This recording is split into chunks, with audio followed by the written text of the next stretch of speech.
Give me money or hand over your banking card, I'll use it. My eldest son's wife barged into my room, ignoring my protests. She searched for the card where I keep the money sent by an anonymous person.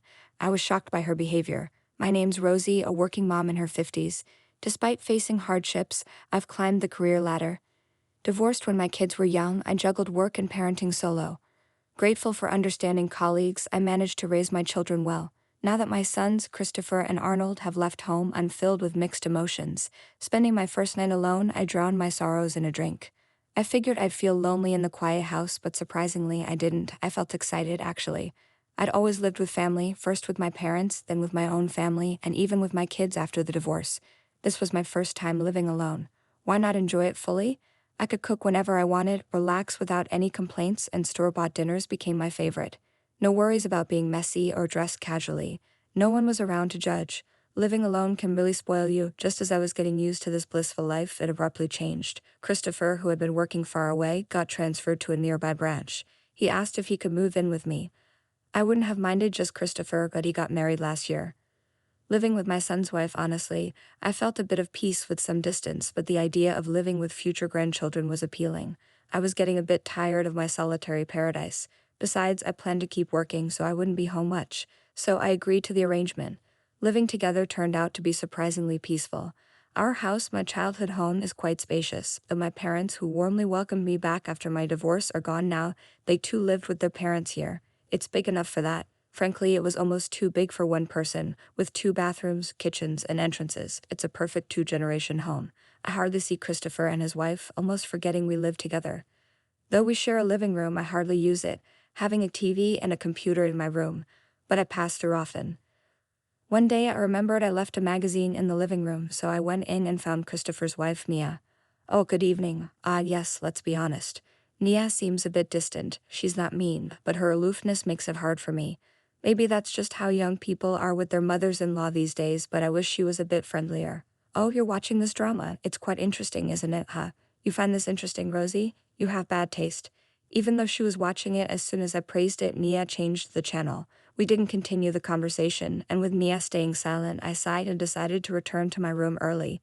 Living together is tiring. "Oh, welcome back." As I left the living room, I bumped into Christopher returning home. "You're working late, aren't you?" "Yeah, it's our busy season right now. Is that so? For your industry, it's the opposite for us. We're in a slow period." "Is it because of the recession?" "Don't say scary things. If that company went under, it would be a big problem. There aren't any companies as flexible as them. I'll do my best to make sure it doesn't go under. But you don't need sudden days off like when I was little, right?"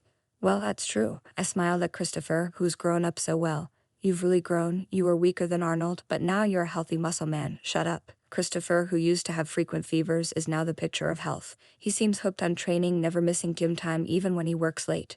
"Your arms have gotten so big. Your suits look tight. Carry me on your back if my legs ever get weak in the future."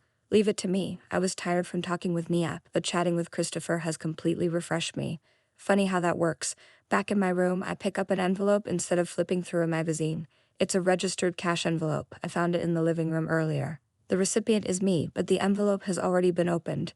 It must be Nia. This isn't the first time she's done this. We have one mailbox for our house, and usually Nia, being the housewife, sorts the mail. Since she always opens my mail without asking, I don't always check the recipient.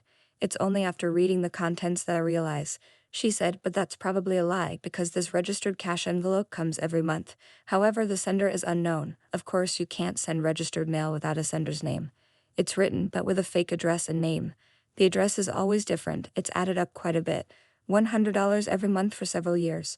It's become a significant amount." I go to the living room where Christopher and his wife are watching TV while drinking. I wanted to watch that drama. I sighed at the channel change and talked to Christopher. More money came again. "Who's sending this? It's weird, really?"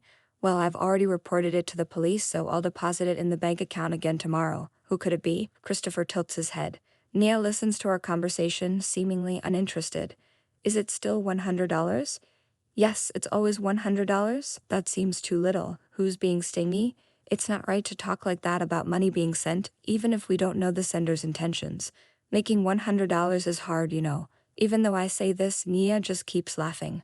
Nia, who has never worked or had a part-time job during her student days and has been a housewife since getting married, probably doesn't understand the difficulty of earning money.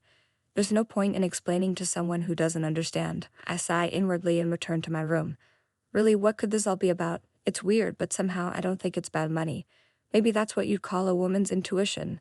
But if that's the case, I want to know why. Who are you, anyway? Tracing the falsely addressed name with my finger, I murmured. No answer came. The mysterious money transfers continued. Around 2 years after moving in with the Christopher family, Nia approached me one weekday afternoon during a rare conversation.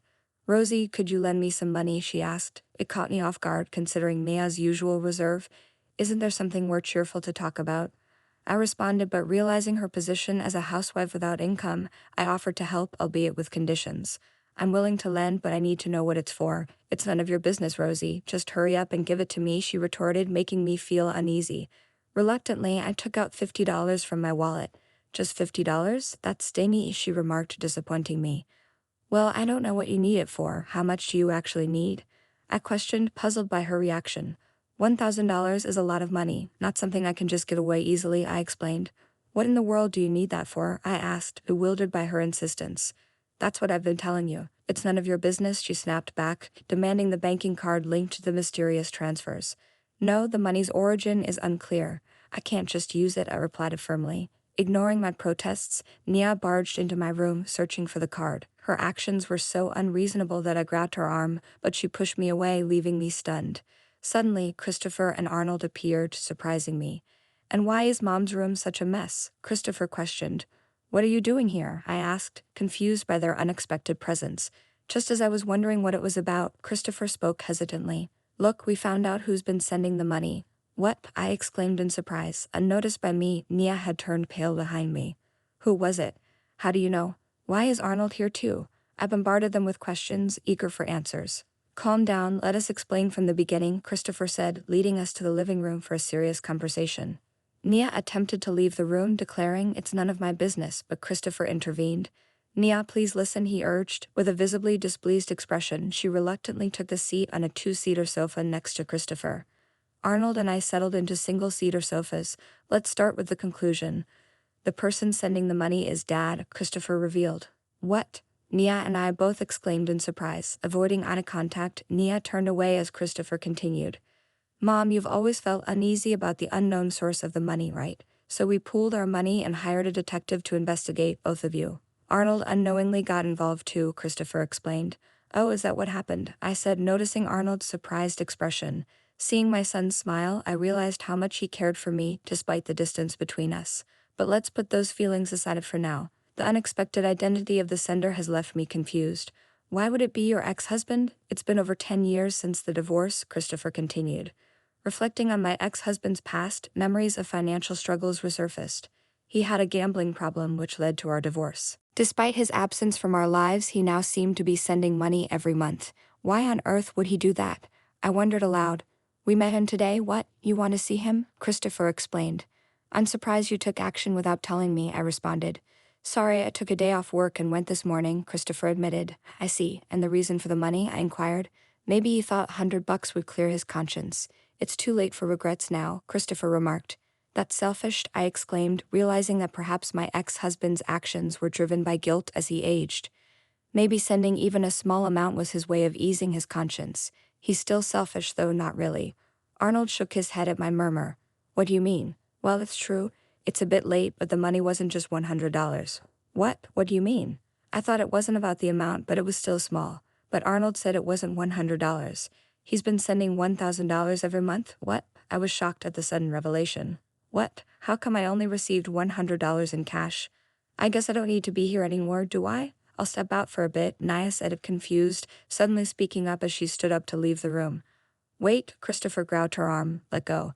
I don't need to be a part of this stupid discussion, do I? You've been taking money from the transfers, haven't you? What? What do you mean? Nia was clearly flustered by Christopher's surprising accusation. Stop making things up. I heard it today when I talked to Dad. He said the transfer was $1,000. There was a lawyer. There was a witness. Dad's representative for the transfers. There's no mistake. It reminded me of how you always open Mom's mail.